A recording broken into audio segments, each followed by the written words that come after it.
Welcome to the electrifying realm of football, where the action extends far beyond the confines of the stadium.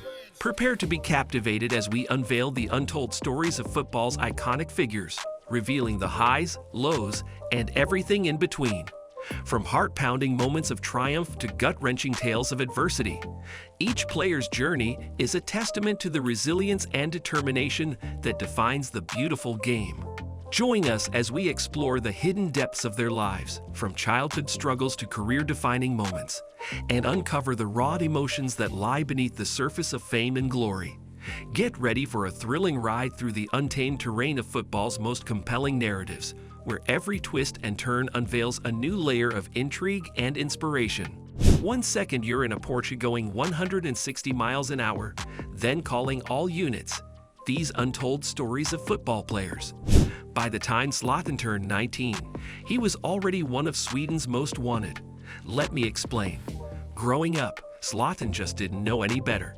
His mom was incarcerated, and his dad was an alcoholic who could barely afford food. So Zlatan grew up starving and desperate for money, acceptance, and making a way out.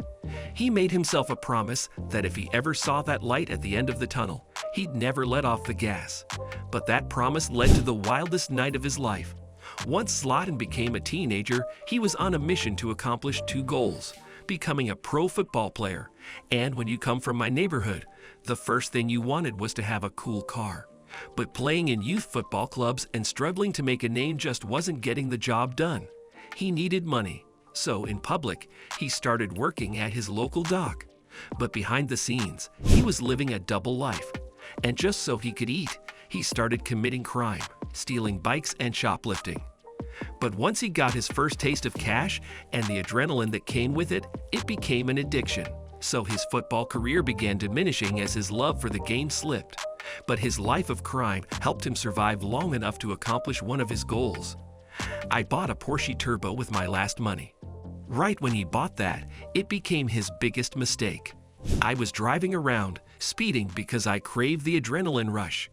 Suddenly, I found myself being chased by the police. So I ask you now, do you think I stopped? Did I yield to the flashing lights and sirens, or did I continue to push the limits, fueled by the thrill of the chase? The answer lies in the essence of who I am, in the very core of my being. Can you guess what choice I made in that moment of exhilaration and danger? I did it. I drove. I drove until I found a tunnel underneath the highway, and I was waiting there, and they kept going. Zlatan's heart raced as he evaded the pursuing police, his mind a whirlwind of fear and adrenaline. As he lay in bed later that night, the gravity of his actions sunk in, his pulse still echoing in his ears. Fearful yet determined, he made a pivotal decision in that moment, to harness the same ferocity that drove him to escape and channel it towards his football career. He vowed to unleash his killer instinct on the field, to pursue his dreams with unmatched tenacity. From that fateful night emerged a legend, a player whose name would become synonymous with dominance and sheer force on the pitch. Zlatan Ibrahimovic rose to become one of football's most formidable strikers, leaving an indelible mark on the sport's history. Each goal, each victory, bore testament to the resolve forged in the crucible of that unforgettable night. So will you witness Zlatan's unparalleled prowess on the field? Remember the journey that brought him there. A journey sparked by a single moment of reckoning and propelled by an unyielding determination to conquer both the game and its challenges. If only my boy Lukaku learned his lesson before it was too late, because back in 2017, he was setting records on and off the field. But deep down, Lukaku had a secret. Even though he was playing in Everton, his heart just wasn't on the field.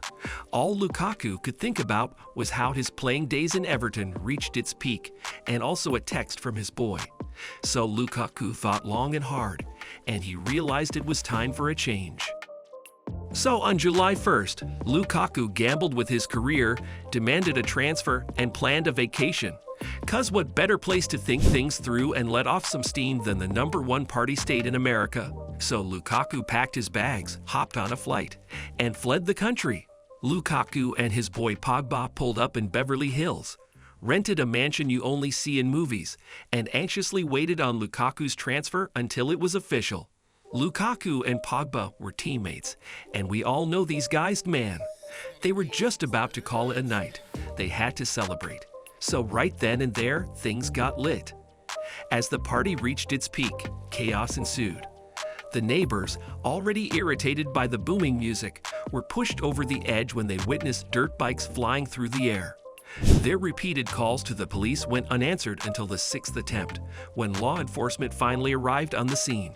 By then, the revelry had escalated to unprecedented levels, leaving the authorities with no choice but to intervene.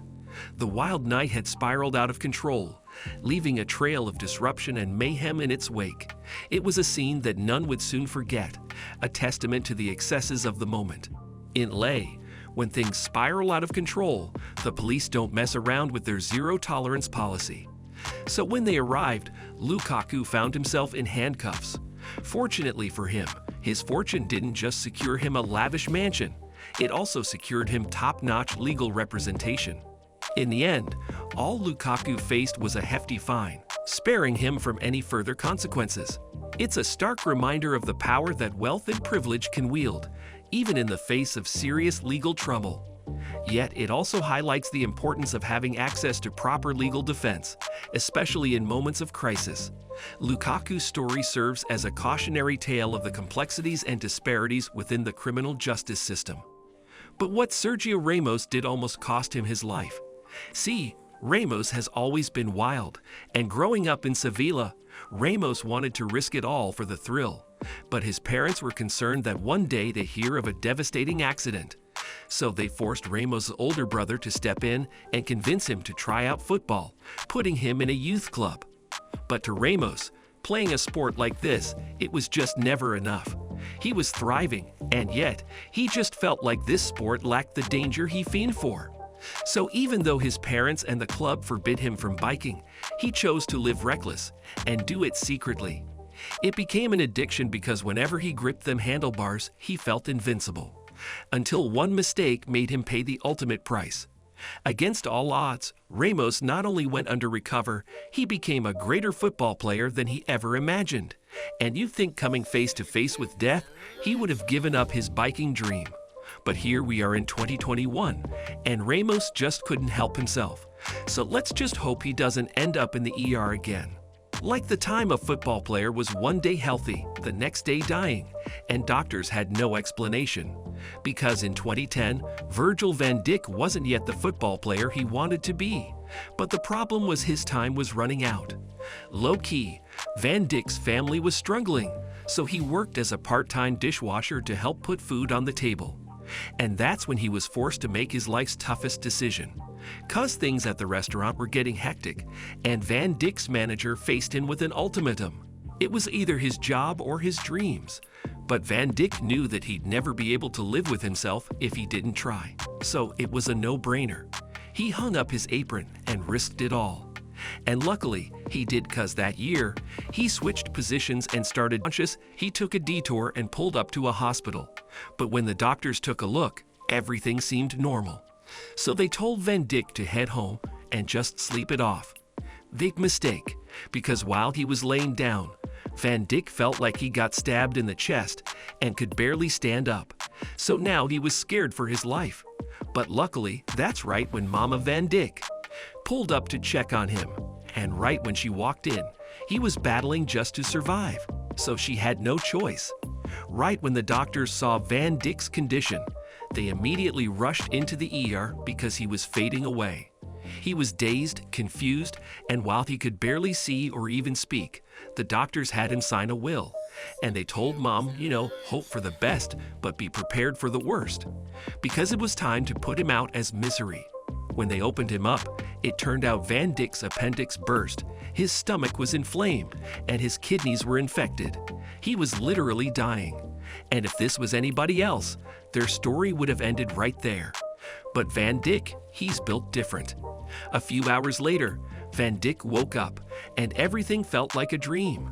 But the doctors came in and let him know he was seconds away from death, and they saved his life. So Van Dijk made a promise that he wasn't going to take his blessing for granted, 'cause anything can happen at any moment.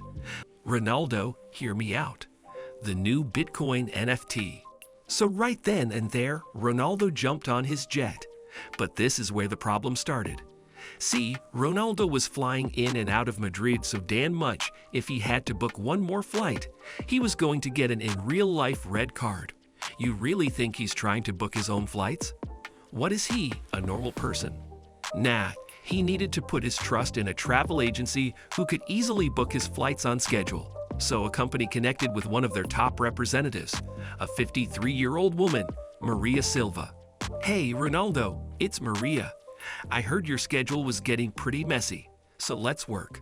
And after their discussion, these two built a strong bond. So Ronaldo felt at ease handing over his banking information. But the woman he was dealing with wasn't who he or the travel agency thought she was. For years, Ronaldo's traveled with no problems from country to country. He's taken some vacations and life was good. But one day, he got a call from his account that made his heart skip a beat. The accountant noticed something suspicious about Ronaldo's bank statements. Like he knew Ronaldo's schedule and where he'd be every day. But somehow, the statements told a different story. There were flights to Russia, Angola, the United States, when Ronaldo was nowhere near there. So they had to get to the bottom of this before it was too late. The two met up, they talked, and Ronaldo agreed to meet with his lawyer because there wasn't just a crime taking place. Someone literally stole his identity. So Ronaldo contacted law enforcement, and they set up an investigation before Ronaldo's millions of dollars in savings were torched. So these detectives made Ronaldo a promise that they weren't gonna sleep till they found the perpetrator. The detectives dug deep, connected the dots, and narrowed down the suspects until all things pointed in the same direction: the travel agent. For years, Maria was dealing with a long list of VIP clients and their million-dollar bank accounts. Meanwhile, she was struggling to even stack a couple thousand. So when the opportunity came to work with a billionaire, she couldn't see past Ronaldo pulling up in Bugattis, flexing diamond watches, and racking in millions every month. So Maria not only wanted that lifestyle, she needed it. And Ronaldo was the perfect victim. So once these two connected, it was just a matter of time before she abused her power and committed fraud. Maria thought she was slick because when booking her clients' flights, instead of sending the cash to her company account, she sent the money to herself, pocketing the fees. And guess what? She used Ronaldo's bankroll to pay for all the flight costs. And obviously, when you look at it, it wasn't as smooth as she thought because the whole time, Maria was leaving a paper trail. But she never thought Ronaldo would notice thousands missing. So at first, he unknowingly paid for over 200 flights. But after racking up over $300,000 in plane tickets, Ronaldo's accountant finally caught on and alerted law enforcement. So once the detectives cracked the case, Maria was arrested and sentenced to 4 years in prison.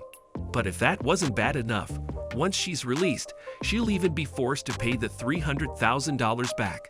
So I don't know what's the bigger punishment, a fine like that or spending 4 whole years not being able to click this video right here. Thanks for joining us on this exhilarating journey through the untold stories of football's most intriguing characters. We hope you've been as captivated by these tales as we have. If you enjoyed this video and want to see more fascinating insights into the world of football, don't forget to like, share, and subscribe to Fan Flicker for more content like this.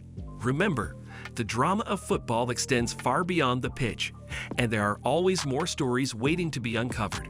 So stay tuned for future episodes where we'll continue to explore the thrilling narratives that make this sport so unforgettable. Until next time, keep the passion for football alive, and may the stories of the game continue to inspire and amaze us all. Thanks again for watching, and we'll see you in the next episode on Fan Flicker.